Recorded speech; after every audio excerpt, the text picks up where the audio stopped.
Eu sou a Michele. E eu sou o Zizo. E você está ouvindo o Mentes Divergentes, um podcast para mostrar que para ter uma mente divergente, você não precisa ser necessariamente neurodivergente.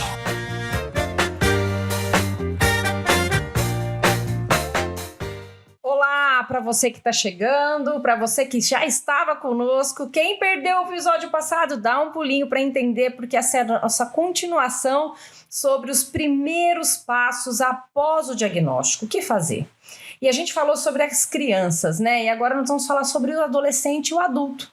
Né, Zizo? Quais seriam os primeiros passos quando você tenha diagnóstico na adolescência e no adulto? Qual é a sua opinião? Então, no episódio anterior que a gente falou dos cuidadores, que eles deveriam estudar, deveriam lidar com esse diagnóstico, né? Agora, quando a gente fala do adolescente e do adulto, é claro que a pessoa que acompanha esse autista vai participar, mas o protagonismo é do autista. Então, aquilo que a gente estava falando do pai, é o autista que tem que fazer. Então, é importante que a pessoa que recebe o diagnóstico estude, vai atrás, vamos ler, vamos conhecer, vamos tentar, como o espectro é uma coisa que tem muita variedade, poxa, com o que eu me identifico? Né? Características que eu achava que eu não tinha logo que eu recebi meu diagnóstico, eu fui descobrindo que eu tenho depois, né? Eu fui entendendo como tal característica funciona em mim. Né? Então, a questão da ecolalia foi um pouco mais fácil, mas o STIM demorou um tempo para eu perceber quais eram meus STIMs. Né? E aí também explorar esse lado, por exemplo, do alívio que o STIM traz. E de repente começar a fazer uso de uma ferramenta que eu não tinha antes. Foi tão reprimida. Que foi excluída. Que foi excluída e de repente eu estou restaurando isso daí. Então eu acho que assim, é uma jornada de autoconhecimento e também uma jornada que eu digo assim, de eu sentar, imagine que eu sento no meu quarto e olho para aquele autismo, até eu conseguir ver o meu rosto, entendeu? Porque sou eu, na verdade. Porque as pessoas tendem a cindir, né? Eu sou o Zizo, mas o meu autismo, não. O meu autismo é o Zizo. É o meu autismo no Zizo. Né? Tipo... Como o autismo expressa em mim. Exato, né? Exato. E encontrando o alívio e o caminho para lidar com as situações, né? Só através de conhecimento. Só quando eu conheço, como eu falo, crise, como que eu não gosto de ter crise, ninguém gosta. Então, pera lá, quais são os gatilhos para mim? Em que situações eu fico mais propenso? Para tirar o pé antes. Crise nós vamos ter. Se eu quiser sair louco sem breque, me meter numa festa de Réveillon na praia de Salvador, eu sei que eu vou ter crise. Entendeu? Ou no Rio de Janeiro, sei lá. Eu sei que eu vou ter crise. Então, cara, pensa. Vale a pena? Custo-benefício? Vamos ver. Exato. É isso que eu gosto? Por que eu tô indo? Né? Então, perguntas tem que... Isso. Né? Que é a questão do masking, né? Então, eu tenho que ir lá e pensar, poxa, quanto que eu estou me impondo? Mas é uma necessidade para uma vida útil, para buscar a minha felicidade, quanto que eu estou me impondo para não ser estigmatizado, pelo medo da solidão e por tudo isso. Então eu acho... Achar esse meio termo deve ser bem difícil, né? O quanto que eu preciso abrir mão não é a palavra, é passar do meu limite para eu atingir uma coisa que eu quero muito. Por exemplo, quero ser aceito naquele grupo, mas então eu vou mascarar aquilo. Sabe quanto que é o preço disso? Eu estou disposto. Por que eu quero ser aceito por aquele grupo? Eu ia falar exatamente isso. Então, por que querer ser aceito? Exato. Por que eu sei que é uma necessidade humana, mas a gente... por que daquele jeito, né? Não, e a gente autista fantasia, como a gente tem muita dificuldade social, a gente fantasia muito que a vida com muitos amigos... E se você for olhar para os neurotípicos...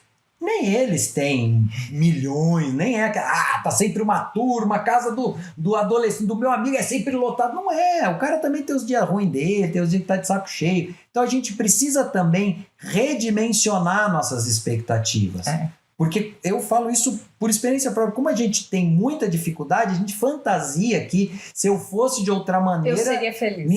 Isso. Por isso que eu falo, quando eu falo de inclusão, de tudo, a gente tem que oferecer meios para a pessoa buscar a própria felicidade. Então eu preciso saber assim, o que eu gosto, o que me faz feliz, né? Eu tenho que encontrar esse lugar. E, obviamente, lança a mão das ferramentas, né? Tipo, vou buscar uma terapia. Sim. Vou Terapia buscar... para todo mundo, né? Eu acho. Sempre achei isso, mas eu digo...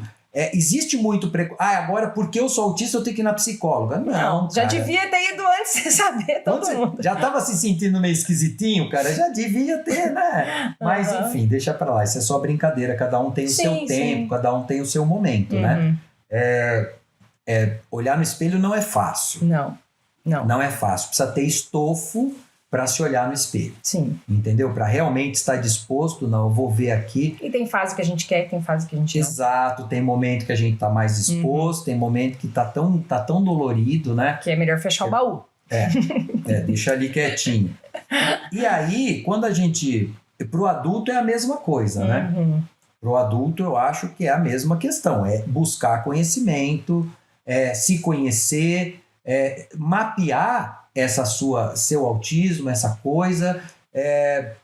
Por exemplo, uma coisa que a gente vê muito. Por qualquer motivo, eu conheci um autista, estudei sobre autismo, vi um curso sobre autismo e, de repente, eu descubro que alguém muito próximo é autista. E aí, Michele, o que eu faço? Né? Eu vejo que isso já apareceu algumas vezes para mim. Né? E aí, o que você faz quando, de repente, você está lá lendo sobre autismo por qualquer motivo, ou porque você ou porque alguém, enfim, você tomou conhecimento do autismo. E aí, você, de repente, fala, Cacilda, meu pai, olha aqui, minha mãe, meu tio, meu irmão. Você fala, cara, olha aqui, de 10 tem 11 características. E agora? Como é que eu falo? Sobrinhos, netos. Eu ouço muito isso. Filho dos outros, então. Mais difícil chegar, difícil. Né? Então, qual é sempre a minha sugestão? Não fale nada para a pessoa. Muda a sua atitude. Usa esse conhecimento a seu favor. Então, aquele cara que eu achava que era seco, que era muito grosseiro, às vezes, na maneira de falar, ou muito antissocial, à luz do que eu estou aprendendo sobre autismo, eu percebo outras características. Então, por exemplo, em vez de ficar enchendo o saco do meu pai para ele ir na minha casa, eu vou na casa dele. Entendeu? Em vez de eu forçar... Antecipando. Não, eu digo, em vez de eu ficar fustigando meu sobrinho para ir brincar, para fazer não sei o quê, eu percebi, faz de conta, né? Gosta de quebra-cabeça? Eu vou ter um quebra-cabeça lá em casa para ele. Ou seja, eu vou acolher aquele ser humano. Sim. Na medida que eu acolho, as barreiras baixam. Sim. E aí, ou a pessoa pode ter, né, assim... o impulso de falar, viu, mas você tá tão diferente comigo, o que aconteceu? Aconteceu isso, eu comecei a ler. Ou criar uma intimidade, né, um acesso para ter isso que eu tô falando, mas nunca é chegar falando, nunca é chegar dando diagnóstico para alguém, o contrário, é passar a agir em função desse diagnóstico que eu suponho, porque o alívio na relação vai naturalmente criar caminho para você oferecer um livro, se for um adulto. Pô, cara, lê esse livro aqui, achei tão legal, chama Cérebro Autista, da Temple Grandin. Pô, livro muito legal, eu sou você lia.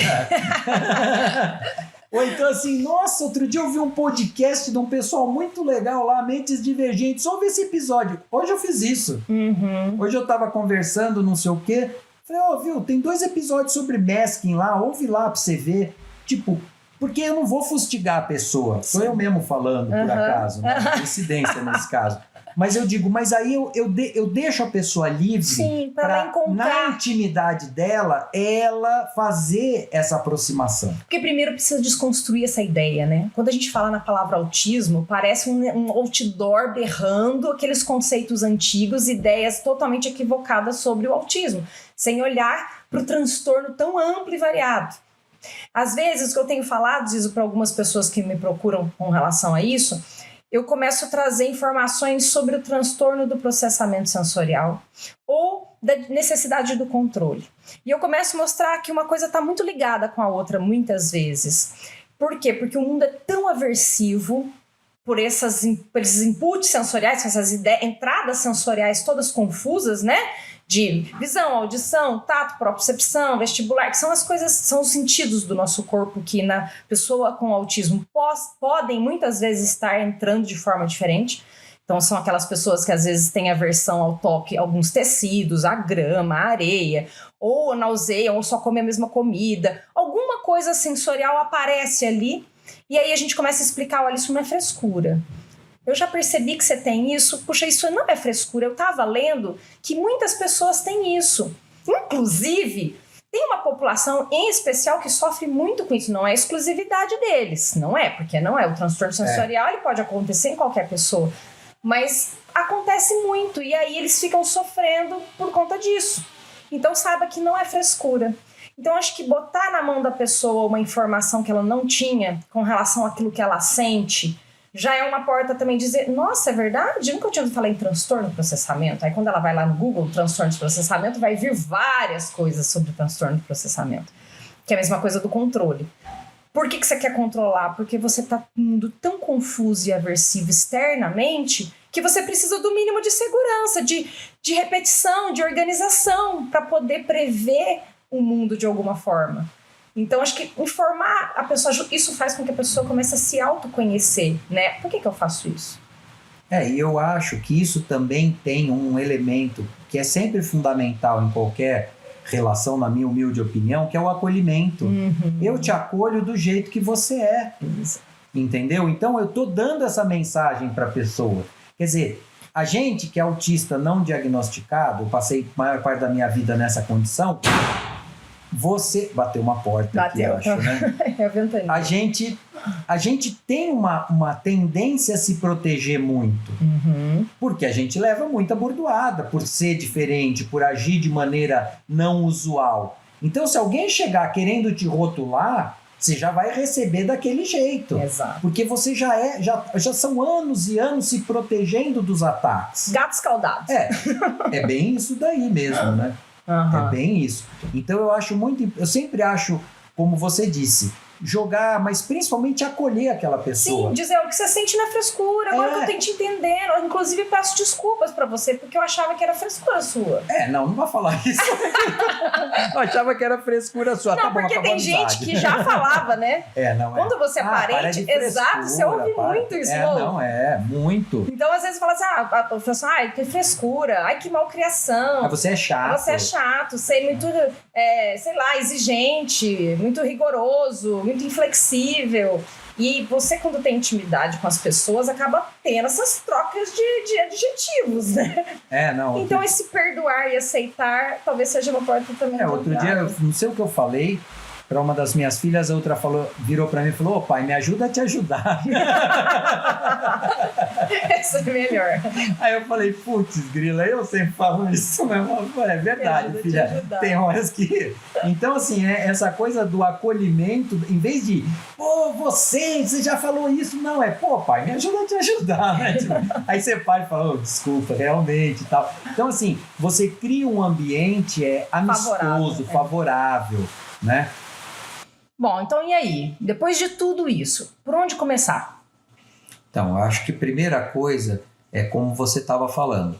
Quem é a pessoa que eu estou lidando? Quem é aquele ser humano? É um ser humano que tem uma condição neurológica que chama autismo, mas eu não estou falando do autismo, eu estou falando daquela pessoa. Então, que caminhos eu vou encontrar para esta pessoa? Entendeu? Qual vai ser a terapia que vai ser adequada ali? Naquele momento da vida, porque tem isso também, né? Eu tenho um momento da vida que eu suporto, eu tolero determinadas coisas. Tem outros que o mínimo barulho me perturba, me distrai. Então, eu vejo aquelas pessoas, não, tem que 40 horas de terapia por semana. Você fala, cara, como assim? Adulto sofre para trabalhar isso aí, você vai botar uma criança... Mexendo com a frustração dela toda hora. Dirigindo. Então assim, eu acho que você tem que ir encontrando os caminhos, né? É claro que se eu falar assim, eu pegar um atleta profissional, quantas horas um atleta profissional treina para chegar num nível de competição internacional? Sim. Joia, é um argumento lindo, Zizo. Seu filho de 3 anos é um atleta profissional, cara? E esse é um desejo dele? Né? Isso é motivar, ele tem essa motivação. E existe um campeonato mundial de crianças autistas super habilidosas que fizeram 40 horas por semana de tratamento? Exato. Será que o custo do sofrimento agora em prol de um adulto feliz no futuro e funcional, que se a gente supõe, né? Vale? Acho que esse olhar realmente, acho que é a primeira entrada, o primeiro passo, né? Olhar para essa criança e saber, ou para esse adolescente, ou para esse adulto, e respeitar os desejos deles também. É claro que ninguém está falando de deixar fazer o que quer. Não, a gente também dirige nossos filhos tendo autismo, não tem autismo, sem autismo, não tem nada a ver. A gente vai conduzir e propor vários desafios para que eles evoluam. Mas sempre com a sensibilidade de sentir se a vida está prazerosa para ele. Como que é o índice de suicídio no autista? Quando chega na adolescência e na fase adulta. Por quê? Será que ele teve uma infância feliz? Será que ele está sendo feliz? Será que ele foi ensinado a ser feliz? Foi ensinado a valorizar a busca pela própria felicidade? Ou foi ensinado a corresponder às expectativas do outro? Ou recebeu um treinamento intensivo para virar neurotípico, uma coisa que ele nunca vai virar. Exato. Porque tem isso, né? As pessoas querem formatar o autista como se pudesse transformar ele em neurotípico. Isso daí, assim, gera um nível de sofrimento e de angústia muito grande. De você estar impondo... Cara, não, eu quero que você seja feliz, um autista feliz. Você não vai ser feliz sendo neurotípico. Você vai ser feliz sendo quem você é. E preciso dar essa notícia, você é autista, cara. Então nós vamos buscar os caminhos para você ser feliz sendo quem é. Né? Um outro detalhe, quando a gente fala de quando começar, é a questão do orçamento. A gente tem que pensar que a gente vive no Brasil, que essas coisas são muito caras, então precisa ter um equilíbrio. Sim. Precisa ter um equilíbrio. Se não dá para oferecer, cara, não vá se endividar, calma. Às vezes eu vejo gente pedindo, não, quero liberação do FGTS, Calma, você tem uma vida e não adianta você torrar tudo em 2 anos, endividar a família, sofrer um nível de angústia, de sofrimento para esses cuidadores, uma queda de padrão brusca para um negócio que você vai sair do 1 para o 1,5. Você entende? E que às vezes diluído a longo prazo você vai chegar no mesmo 1,5. Exatamente. Sem essa massacre. Vou dar um exemplo para fugir do eixo do autismo para as pessoas entenderem. Vestibular. Qual é a diferença do cara passar com 17, com 18 ou 19? Zero. Para a vida dele isso faz zero diferença. Mas a frustração que a molecada tem de não passar logo que sai do 3º colegial, às vezes fez um colegial lá malucão, é uma época que a gente às vezes faz umas, né? Adolescente tá muito tudo focado, bem. né? E de repente você passou aquilo, tirou aquela coisa da escola, você faz um ano de cursinho, o cara passa numa faculdade excelente, por que não? Ou tem vontade de fazer, sei lá, vai trabalhar primeiro em alguma outra coisa, saber se aquilo que ele quer gosta, trabalha com outra coisa. Não sei o que eu quero, mas tem que prestar, tem que entrar numa faculdade. Às vezes o cara vai fazer um curso que não tem nada a ver. Só para fazer. E a mesma coisa com o autista. Né? Pra que a gente... E eu acredito muito que você só tá falando... desculpa, eu cortei. Vai. Não, imagina. É que eu digo... às vezes a pessoa tá tão aflita de fazer tudo naquele momento e 1, 2, 3 anos, não tô falando para deixar sem tratamento algum, mas de equalizar o tratamento e o orçamento familiar. A individualidade daquela família, aquele universo. Exato, porque, entendeu? Você também precisa ter conforto, também precisa ter... Senão os pais caem, quebram. Sim, não, e outra, aquela coisa, a mãe vive em função de um único filho e os outros 2, 3 em casa, enfim, são completamente abandonados em função dessa vida de dedicação exclusiva a uma criança que a gente tem que tentar ponderar e tentar entender. Eu acredito muito na capacitação dos pais. Eu vejo que os pais, eles são perfeitamente capazes de tratar, entre aspas, algumas dificuldades das nossas crianças com o auxílio dos profissionais. Então, o que o profissional tem que fazer? Ele tem que ensinar o pai. Eu só atendo com criança com os pais dentro da minha sala. E eu acho isso fabuloso, porque tudo que eu tô fazendo, eles são capazes de fazer. Eles não precisam trazer a criança para mim 6 vezes, 5 vezes, para eu fazer uma coisa que eles podem fazer. Eu só preciso orientar. E eu vejo resultado nisso, sabe? E aí eu vejo que muitos profissionais, ao contrário, não. Se não for aqui dentro, o pai fica lá na sala fechada, fecha a porta, senão a criança dá trabalho, E aí você fala assim, não, então tá, com o pai na sala ele dá trabalho, sem o pai ele não dá trabalho. Tá bom, mas é preço que preço? Que custo? Se a referência emocional é o pai e a mãe. E outra, se a criança não tá conseguindo se comportar na frente do pai e da mãe, é mais um trabalho pro profissional. Ajudar nesse vínculo, ajudar nesse processo.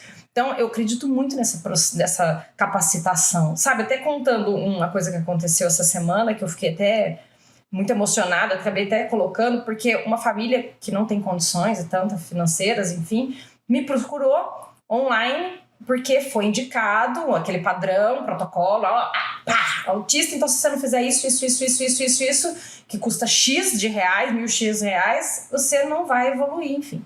E o menino estava fazendo um curso altíssimo, um bombardeio de estímulos. Sempre irritado, comportamentos agressivos, não estava evoluindo, cada vez mais aumenta a medicação, aquela história, né? E aí a mãe procurou e eu comecei a conversar e eu comecei a ensinar algumas coisas para ela e comecei a falar sobre essa importância da validação. Eu falei, se ele tá mostrando que ele não quer, não quer. Respeita ele, respeita. Vai no ritmo dele, tira de tudo e começa de novo. Uma coisa de cada vez.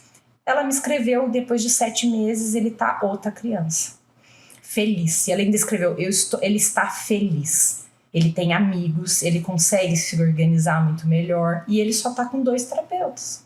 Mas por quê? Porque a gente ensinou a mãe o que a mãe tem que fazer e ela aceitou quem ele é. Então eu acho que a gente tem que começar a tirar essa regra de que só vai funcionar se for desse jeito. Eu acho que isso é uma formatação muito antiga. E a coragem de saber parar, de saber reduzir o ritmo, de saber que a vida muda. Exato. Então eu tô, mas faz 1 ano que ele tá assim, e de repente ele cansou, cara, todo mundo cansa, então vamos diminuir, né? Vamos reduzir bem, vamos ver outra. O profissional, nossa, mas eu amo, fulano eu adoro ela, mas a criança não gosta. Alguma, sei lá, olha, quando a gente tá falando de autista, a gente é complicadinho. Às vezes a pessoa usa um perfume que pra você é maravilhoso e que pro autista é insuportável. E ele não vai conseguir te explicar isso. E ele implica com a coitada da pessoa, porque a gente é assim, né? A gente é tudo ou nada. Então, se tiver uma coisa que eu não gosto, isso... O timbre da voz. Michele, esse é um treino que eu tenho que fazer constantemente. Porque como a gente é muito branco, preto, ligado, desligado, então ou é todo estragado, ou é todo bom, ou é todo mal. Então é muito difícil. Eu vou dizer, por isso que a gente gosta tanto, por exemplo, desenho da Disney, coisa que é bem assim, o mal é bem mal, o bom é bem bom, porque é fácil da gente entender. Coisa com nuance já começa a ficar difícil. Então na vida a gente é assim. Então de repente eu impliquei, sei lá com o quê. O autista em vez de eu tentar ficar forçando a criança, desculpa, te adoro, mas e não tá dando você certo. Não tem uma outra pessoa pra indicar, pra não sei o quê, entendeu? Às vezes... Porque não é normal uma criança chorar o tempo todo. Não. Entrou na sala, começou a chorar, Que aprendizado que a gente tá dando pra ela? Que ela vai ter que parar de chorar, ou seja, parar de expressar o sofrimento dela a qualquer custo, que a gente não vai validar o sofrimento dela. E aí ela para de pedir socorro. Eu acho que isso é muito sério. A gente tem que olhar para essa individualidade da criança e entender. Eu acho que uma coisa muito importante é presumir competência. Quando a gente acha que, né, quando a gente acha que é o autista, não, ele é autista, ele não entende nada, ele não sabe nada, ele reduz a nada. É como se fosse uma tábua rasa, eu só vou colocar conhecimento. Mas não, a gente tem que presumir a competência, que ali sim existe alguém muito capaz, que talvez a gente não esteja conseguindo ver. Né? Porque não é só ele que não está demonstrando, é a gente que não está conseguindo ver muitas vezes. Existe uma mente funcionando e funcional. Eu posso não conseguir transmitir tudo que está se passando aqui dentro, mas está se passando tudo aqui dentro. Sim. Entendeu? Afetos, desafetos, medos, esperanças, tudo isso está acontecendo na minha mente. A minha mente ela é uma mente funcional. Agora, a minha habilidade social, minha habilidade de transmitir, de pôr isso pra fora que é confusa, que é meio esquisitinha. E isso, imagina o sofrimento que isso gera para quem tem a dificuldade de transmitir isso. Eu estou sofrendo e não sei te dizer com palavras que você entenda que isso está me fazendo mal. Então, olhar para esses sinais, detectar esses sinais, validar esses sinais, transformar isso numa legenda, né? Como você falou, traduzir o mundo, isso é fundamental.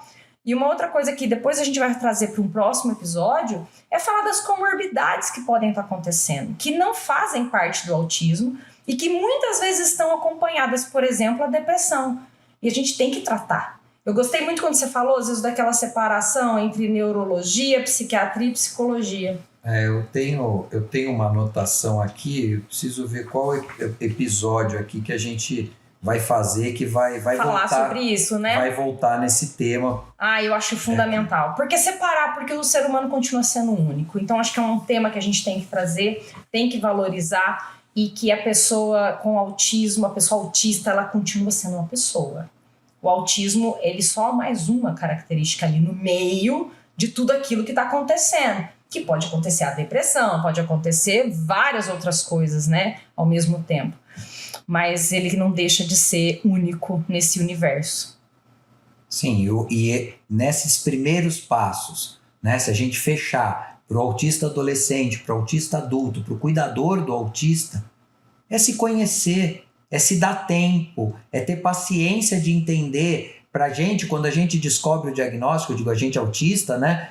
É também ir mapeando sensações. Como eu falo, até hoje, se eu estou distraído, eu tenho dificuldade de detectar determinadas necessidades, como fome, sono, frio, até hoje. Então, se eu não fico atento, se eu não olho para mim, eu às vezes vou me levar a uma situação de crise, de estresse, de tudo, porque eu estou desatento de mim mesmo. Então, antes do tratamento, não vai ter nenhum tratamento que me ensina isso. Isso é uma relação minha comigo mesmo. Um dia eu percebo, nossa, tô com fome. Um dia eu tô jogando videogame, meu estômago tá doendo, eu vou levantar dali e vou falar, nossa, meu estômago tá doendo. Aí eu percebo que eu fiquei 2 horas jogando, sei lá quanto, ou que já passou da hora do almoço, enfim. Ou para uma criança que ela tá incomodada e a mãe bota a legenda. Traduz aquele em palavras. Então, mas ela o caminho é esse, o caminho é conhecimento, né? Nunca vai mudar na gente essa característica. Então, se eu não estabeleço, como você fala, essas pontes, esse canal, esse conhecimento entre as pessoas que estão ali envolvidas,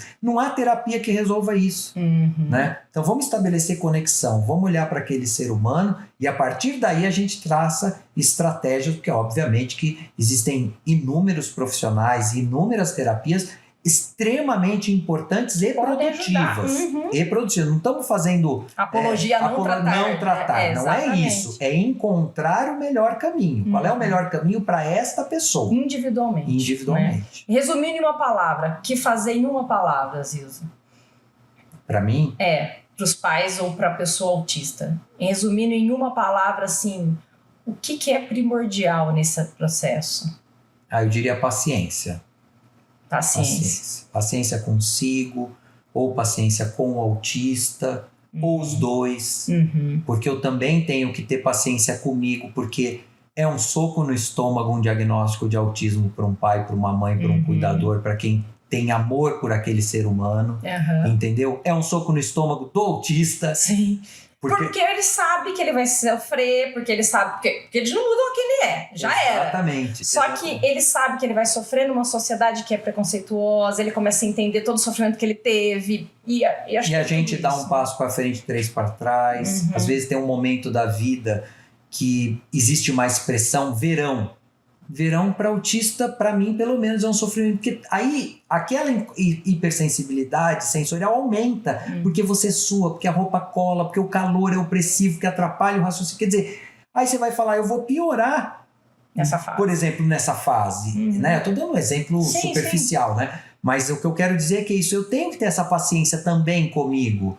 Pô, mas eu estava me desenvolvendo tão bem, parece que eu voltei para estaca zero. Não voltou, mas tenho essa sensação. Então, tira um pouquinho o pé do acelerador, entendeu? Então, em uma palavra, paciência. Legal. É paciência. Legal. Eu achei muito importante. A gente espera muito que esse podcast possa alcançar muitas pessoas que estão passando por esse processo, que se sentem sozinhas, se sentem incompreendidas ou se sentem perdidas num julgamento de que existe uma regra a ser cumprida e a gente precisa encaixar a pessoa nessa regra. Isso é totalmente equivocado. E de que o tempo está passando, corre.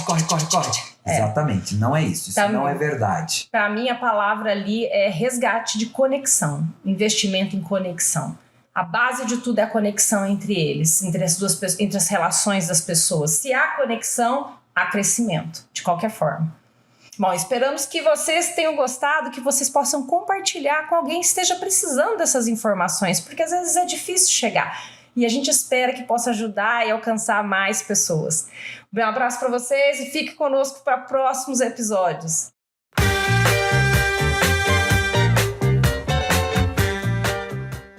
E esse foi mais um episódio do podcast Mentes Divergentes. Eu sou Michele Basso, com Zizo Porto e técnica de Paulo Amaral.